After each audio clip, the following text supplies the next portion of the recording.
नमस्कार मित्रों, स्वागत है आपका हमारे चैनल भारत की कथाएं में। अभी तक आपने हमारे चैनल भारत की कथाएं को सब्सक्राइब नहीं किया है तो सबसे पहले सब्सक्राइब कर लें। तो चलिए शुरू करते हैं आज की कथा।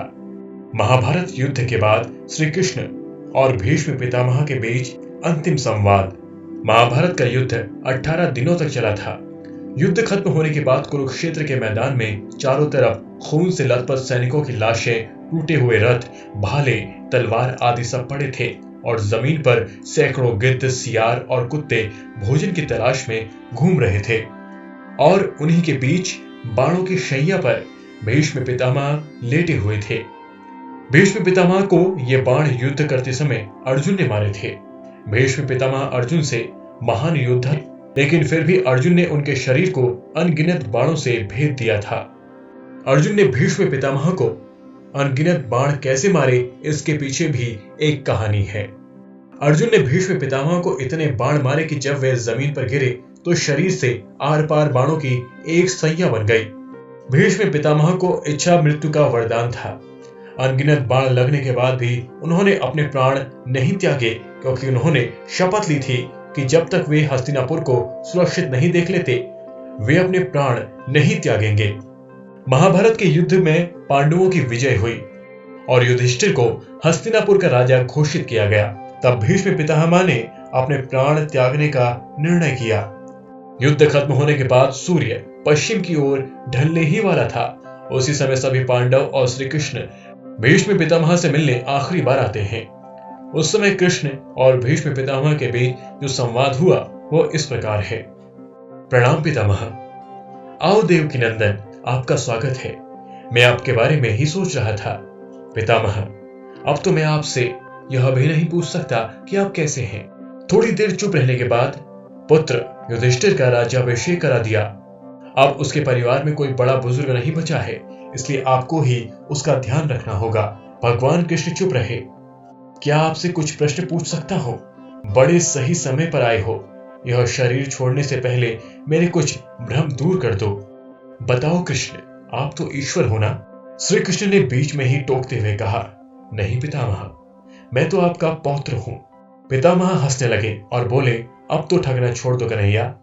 जाने से पहले मैं यह जानना चाहता हूं कि इस युद्ध में जो कुछ हुआ क्या वह ठीक था? किसकी ओर से पितामह? कौरवों की तरफ से या पांडवों की तरफ से? कौरवों की तरफ से। चर्चा करने का अब कोई मतलब नहीं है केशव, लेकिन जो पांडवों की तरफ से हुआ क्या वह सही था? जैसे आचार्य द्रोण का वध, दुर्योधन की जगह से नीचे प्रहार, दुशासन की छाती चीर देना, निहत्थे कर्ण का वध कर देना। इतना उत्तर मैं कैसे दे सकता हूं पितामह? इसका उत्तर तो उन्हें देना चाहिए जिन्होंने यह किया है। मतलब पांडवों को इसका उत्तर देना चाहिए। मैं तो इस युद्ध में कहीं था ही नहीं। विश्व भले ही यह समझ रहा हो कि महाभारत को अर्जुन और भीम ने जीता है, लेकिन मैं जानता हूं कि यह आपकी जीत है। मैं तो उत्तर आपसे ही पूछूंगा। अगर आप मुझसे ही जानना चाहते हैं तो सुनिए पितामह, कुछ बुरा नहीं हुआ, वही हुआ जो होना चाहिए। यह आप क्या कह रहे हो कृष्ण? मर्यादा पुरुषोत्तम राम का अवतार कृष्ण ऐसा कैसे कह सकते हैं? युद्ध में छल करना तो हमारे संस्कारों में कभी नहीं था, फिर यह उचित कैसे हो सकता है? कृष्ण, शिक्षा इतिहास से ली जाती है, लेकिन निर्णय वर्तमान के आधार पर लिया जाता है। राम त्रेता युग के नायक थे। उस समय रावण जैसे खलनायक भी शिव भक्त था और धर्म महाज्ञानी था, इसलिए श्री राम ने उनके साथ कहीं छल नहीं किया। लेकिन मुझे द्वापर युग मिला है और इस युग में कंस, दुरासंघ, शकुनी, दुर्योधन, दुशासन जैसे कपटी लोग आए, इसलिए उनकी समाप्ति के लिए हर छल उचित है। पाप का अंत अवश्य है, चाहे वह जिस विधि से हो। तो क्या आप आगे चलकर आपके इस निर्णय से गलत परंपराएं नहीं प्रारंभ होंगी केशव?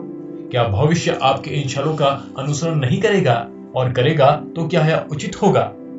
भविष्य तो इससे भी नकारात्मक आ रहा है। कलयुग में तो इससे भी काम नहीं चलेगा।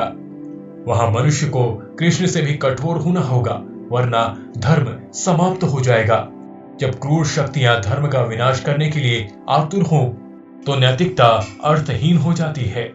तब केवल विजय महत्वपूर्ण होती है। भविष्य का यह सीखना ही होगा। तो क्या धर्म का ही विनाश हो सकता है? और अगर धर्म का विनाश होगा ही, तो क्या मनुष्य इसे रोक सकता है? सब कुछ ईश्वर के भरोसे छोड़कर बैठना मूर्खता है। ईश्वर स्वयं कुछ नहीं करता, सब कुछ मनुष्य को ही करना होता है। आप मुझे ईश्वर कहते हैं ना पितामह, तो बताइए मैंने इस युद्ध में कुछ किया क्या? सब पांडवों को ही करना पड़ा, यह प्रकृति का नियम है। श्री कृष्ण के जवाबों से भीष्म पितामह अब संतुष्ट दिखाई दे रहे थे और उनकी आंखें धीरे धीरे बंद हो रही थी। सूरज अब ढल गया था।